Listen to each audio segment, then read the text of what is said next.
جو لوگ کہتے ہیں نیکی کا زمانہ نہیں رہا، وہ دراصل انسانوں سے نیکی کا صلہ چاہتے ہیں۔ جو اللہ کی رضا کے لیے نیکی کرتے ہیں، ان کے لیے ہر زمانہ نیکی کا ہوتا ہے۔ جب زندگی کے معاملات اڑ جائیں تو سمجھ جاؤ کہ تم نے دوسروں کے معاملات آڑے ہوئے ہیں۔ آسانیاں دو، آسانیاں ملیں گی۔ المیہ یہ ہے کہ طاقتور کے لیے کعبہ کا دروازہ بھی کھلتا ہے اور عدالت کا بھی، مگر کمزور ان دونوں کے گرد صرف چکر ہی کاٹ سکتا ہے۔ حق اور حقیقت کو تلاش کرنا پڑتا ہے، افواہیں تو گھر بیٹھے آپ تک پہنچ جاتی ہیں۔ والدین کے نوکر بن جاؤ، اللہ تمہیں دنیا کا بادشاہ بنا دے گا۔ پھل درخت کے اندر سے نہیں آتا، یقین نہیں تو درخت کاٹ کے دیکھ لیں، لکڑی ہی لکڑی ہے۔ رزق زمین کے اندر سے نہیں آتا، یقین نہیں تو کھدائی کر کے دیکھ لیں، مٹی ہی مٹی ہے۔ یہ سب تو اللہ کے حکم سے آتا ہے، چاہے زمین سے نکالے یا آسمان سے اتارے۔ صلح کے وقت پرانی باتیں نہ دہراؤ، ورنہ صلح نہیں، جنگ ہوگی۔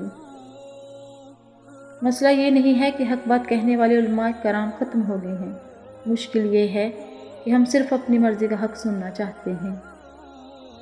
اگر لوگ تم سے متاثر ہو رہے ہیں تو اللہ پاک کا شکر ادا کرو، جس نے تمہارے گناہوں کو چھپا کر تمہیں لوگوں کے سامنے معزز بنایا ہے۔ 3 کام کسی کے دل میں آپ کی عزت بڑھاتے ہیں: اسلام میں پہل کرنا، کسی کو جگہ دینا، اصل نام سے پکارنا۔ اگر تمہیں ایک دوسرے کے اعمال کا پتہ چل جائے تو تم ایک دوسرے کو دفن بھی نہ کرو۔ اللہ پاک نے تمہارے عیب چھپا رکھے ہیں، اس پر شکر ادا کرو۔ میں نے ان پڑھ لوگوں کو بیوی کو اپنے گھر کی ملکہ بناتے دیکھا، اور میں نے اعلیٰ تعلیم یافتہ ڈگری ہولڈرز کو بیوی کو مارتے اور چھوڑتے دیکھا۔ تعلیم شعور نہیں دیتی، شعور تربیت سے ملتا ہے۔ آج کے مرد جہاز میں ایئر ہوسٹس کے کھانا لانے پر، شکریہ اٹھانے پر تھینکس تو کہہ دیتے ہیں، لیکن گھر میں دن رات خدمت کرنے والی بیوی کو شکریہ یا جزاک اللہ خیرہ کہنا آر کی بات سمجھتے ہیں۔ میں نے اپنے مشکل ترین لمحات اکیلے گزارے ہیں، جبکہ سب کو یہ یقین تھا کہ میں ٹھیک ہوں۔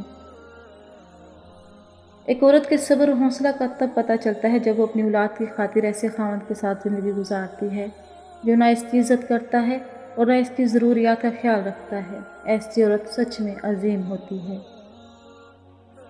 جب آپ کا بیٹا غلط عادتوں میں پڑ جائے تو کسی ایرے غیر بیوقوف کی باتوں میں آ کر اس کی شادی کا نہ سوچیں، بلکہ علاج کا سوچیں۔ دوسروں کی بیٹیاں ایسے آوارہ انسان کی طرف سے پریشانیاں لینے کے لیے پیدا نہیں ہوئیں۔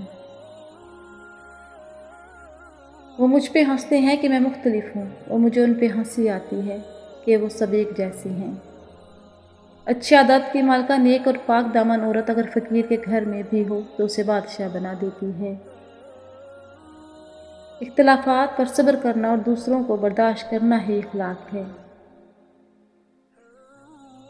کسی کو اتنا پیار دو کہ گنجائش نہ چھوڑو، اگر وہ پھر بھی تمہارا نہ بن سکے تو اسے چھوڑ دو، کیونکہ وہ محبت کا طلبگار ہی نہیں بلکہ وہ ضروریات کا پجاری ہے۔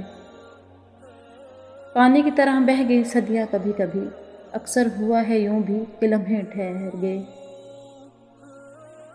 درد کی بس 2 دعائیں ہوتی ہیں، باپ ہوتے ہیں، مائیں ہوتی ہیں۔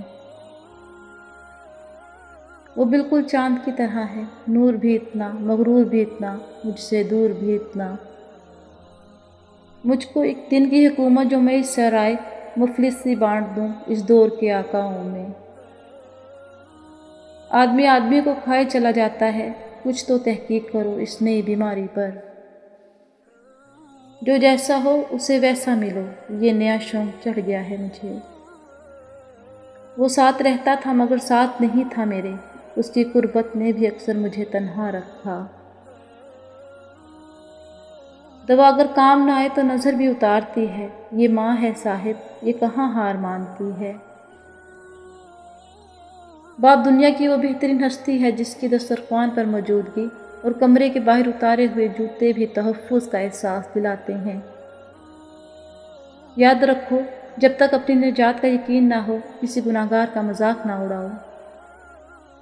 کالی رات میں 2 کالے پہاڑوں کے درمیان ایک چیونٹی رینگ رہی ہے، اس چیونٹی کے رینگنے سے جو نشان پڑ رہے ہیں اللہ انہیں بھی دیکھ رہا ہے۔